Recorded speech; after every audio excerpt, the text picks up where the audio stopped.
Oh, hi, welcome back to 3R Guitars. This video is like a post-production video of the 1958 Flying V's.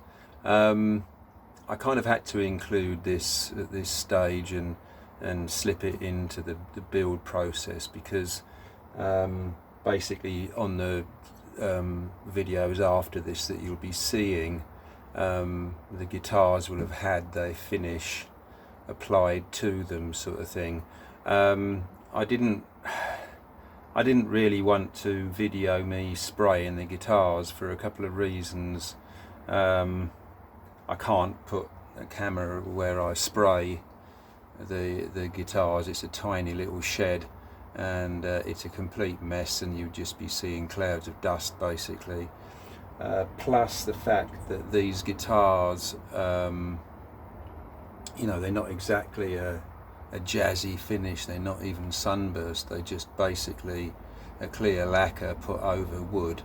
So I wanted to explain something about the finish on them, and I'll probably revisit it later on when the final video, obviously I'll do a summary of it. But basically guitars back in the 50s and 60s, certainly the ones built by Fender and Gibson, were all done in nitrocellulose, which is not really a surprise. I mean, you've got to remember that the guitars that were built back then, they weren't built with the thought that they'd become like incredibly collectible or anything.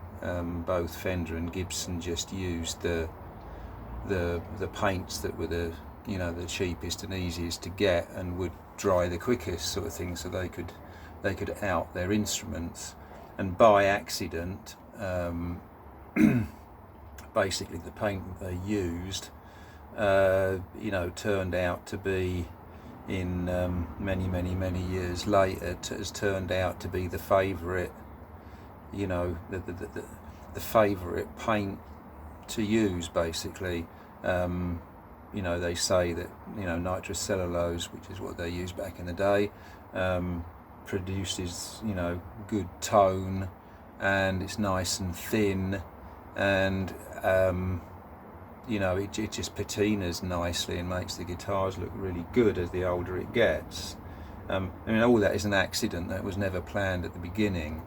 When it comes to nitrocellulose paint, that's exclusively what I use. Not because of, I think it's the best or whatever. It's just that's all I've ever used, and that's all I'm used to. And whenever you get a new paint product and you try and use it, it's always a damn nightmare because you're never quite sure. Nitrocellulose paint is very forgiving. It's very easy to do patch repairs. I mean, if you cock up a bit on it or something like that, or get a load of shit on it from the spray gun or whatever, you leave it overnight, sand it down, and just go over it again, and it's fine. In a lot of modern paints, you do have to almost have a laboratory clean spray room to do it, which of course I haven't got. So yeah, I use cellulose paint. Now cellulose paint, back in the day, the ones that Fender and Gibson used were all generally used by the car industry. I mean, all the Fender colours basically come from cars of the time, sort of thing. And cellulose was the easiest paint to apply, the fastest drying, so these manufacturers could basically quick turnaround, quick spray, sell the guitar or the car fairly quickly. Now with modern cellulose paints you get, personally I don't think there's much of a difference between manufacturers of the product. It's getting more and more difficult to get because modern paints are less dangerous to use. Cellulose is not too bad, you only need a normal mask for it, but with health and safety and stuff like that, water-based paints are taking over very fast, and cellulose stuff, like I say, is just getting more and more expensive to get. Still available fairly easily. So basically cellulose paint is a solvent based paint, and it dries by the solvent evaporating from the paint. The solvent obviously makes it liquid, and you spray it on, and then the solvent basically leaches out of it and into the atmosphere. The thing is that with the cellulose paint, it takes a long time to dry.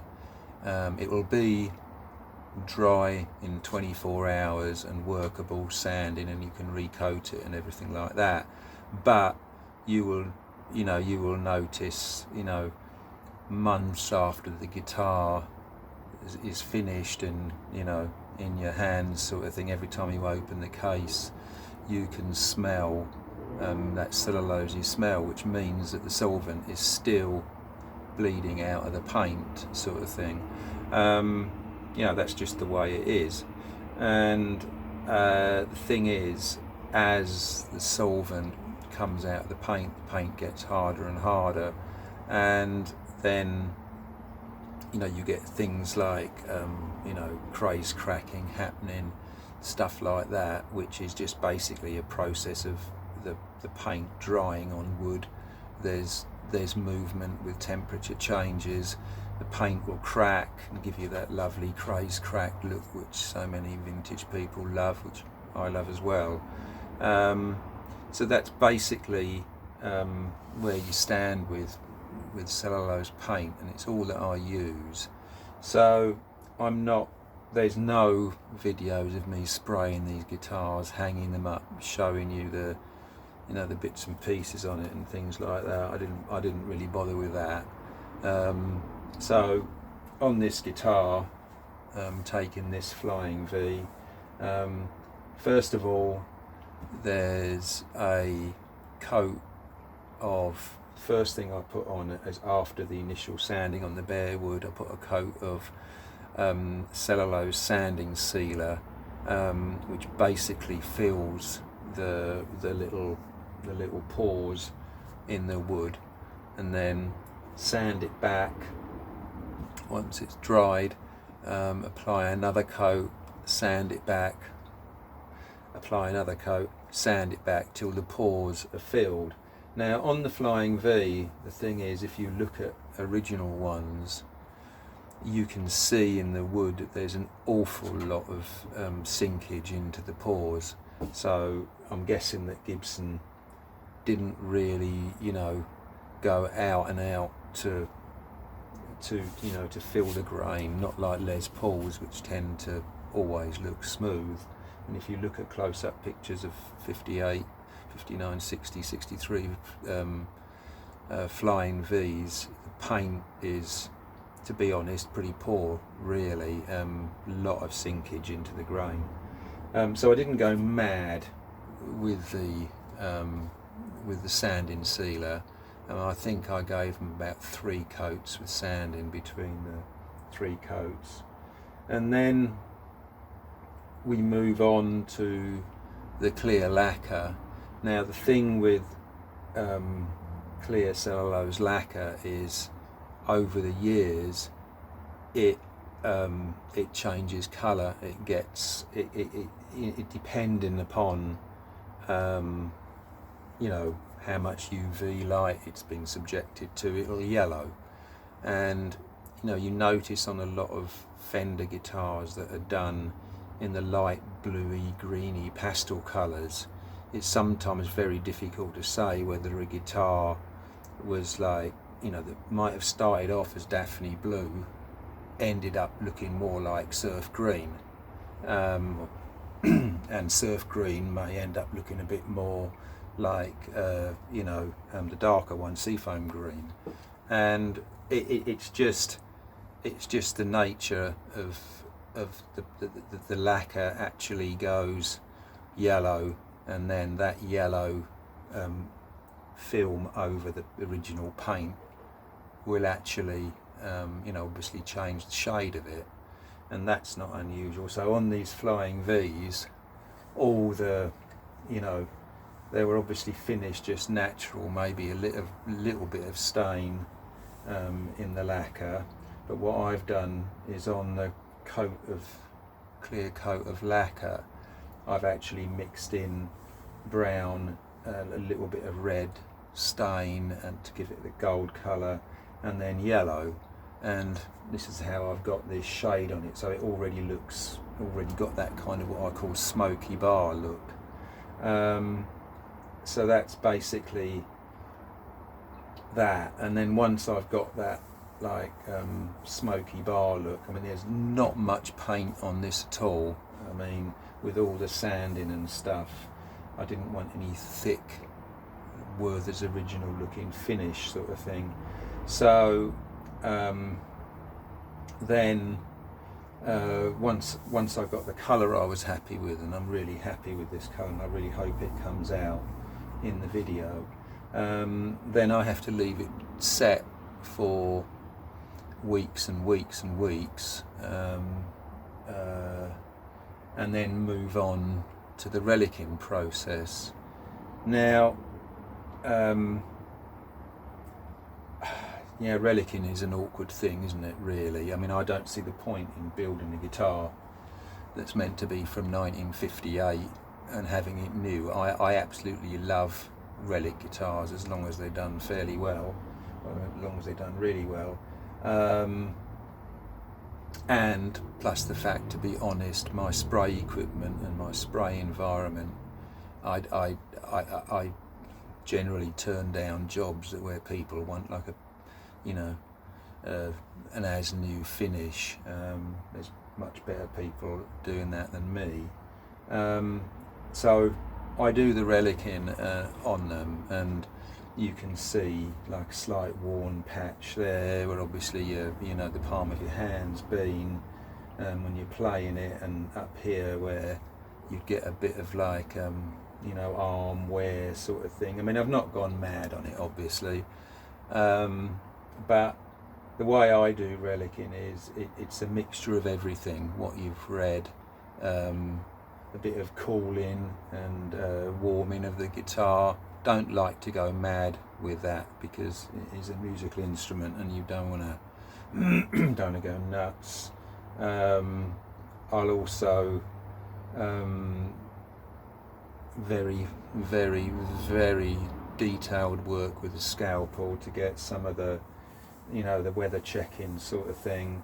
And basically I like to have the guitar complete with the strings on and then relic it, because I'm looking at the whole thing. And I'll start off, I'll do a bit of relicing, put it down, and then look at it sort of many, you know, maybe next day sort of thing with a fresh set of eyes, and kind of think, oh, I like that bit, or I don't like that bit, or I need a bit more there. But it's subtle stuff, and you've just got to imagine you basically do it where you think the guitar will have been worn, like obviously here on the ends of the feet, sort of, you know, the ends of the legs sort of thing, and you know, where you've got a bit of belt buckle rash sort of thing and all that. And but obviously, you know, as time goes on and these instruments are played, and the older they get, you know, you get the natural wear on them as well, which is, you know, obviously just adds to it sort of thing. But you know, if you look like across there, you can see the weather check-in and stuff. I hope you can anyway, and like so it's just a really fun process to kind of, and there's the headstock kind of relic in there sort of thing. Same thing, you know, you'd have bashed the end of the guitar against the amp a few times. I've not put a lot of neck wear on this. I think that will come, and I want, you know, you want the neck to feel good. I've put a little bit there, but you know, and on the sides there's checking. The check-in is really takes a lot of time to do, but you know, that's basically that's basically it. I mean, this is quite a long video, it's getting 15 minutes now, but I wanted to, and the other bits that I do generally, like with the knobs and stuff like that, you can see the knob, you know, I mean, they come with like white lettering on them, and I basically buy them clear, or I strip all the old paint out of them and I repaint them with like yellow numbers and stuff like that. I mean, you can see, you know, the rust around this switch here sort of thing, which I'll do with, you know, things like a bit of acid or whatever. The tailpiece again is like, you know, weathered brass sort of thing, which, you know, you can do with vinegar and stuff.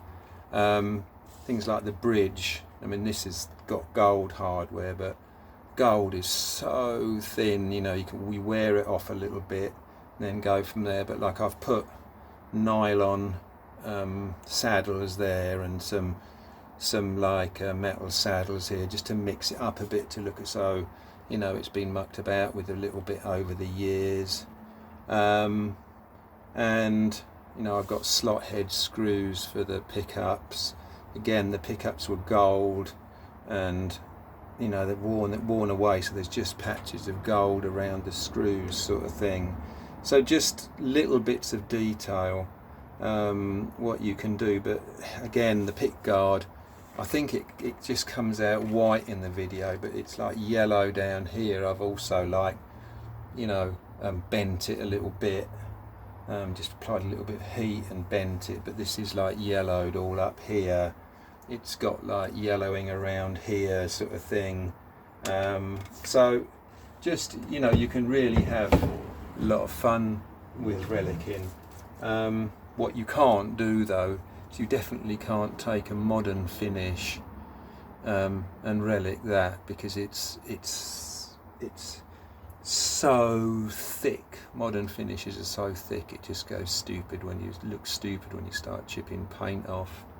But basically, yeah, that's it. I really would, you know, I'm looking at the video and this really looks white, but it's like a parchment sort of colour, and there's staining around the pot there, a little bit of stain, and there's staining up there, and like the screws obviously are like rusted a little bit, and you know, stuff like that, which just adds to the look sort of thing. Anyway, I'm waffling on, and I hope it's not too disappointing that I didn't show the guitars so much during the spraying process. But I'll end this video with a little sort of flyby of the guitar. I'll just change you round. We'll have a... Actually, I'll stop this video and we'll go again.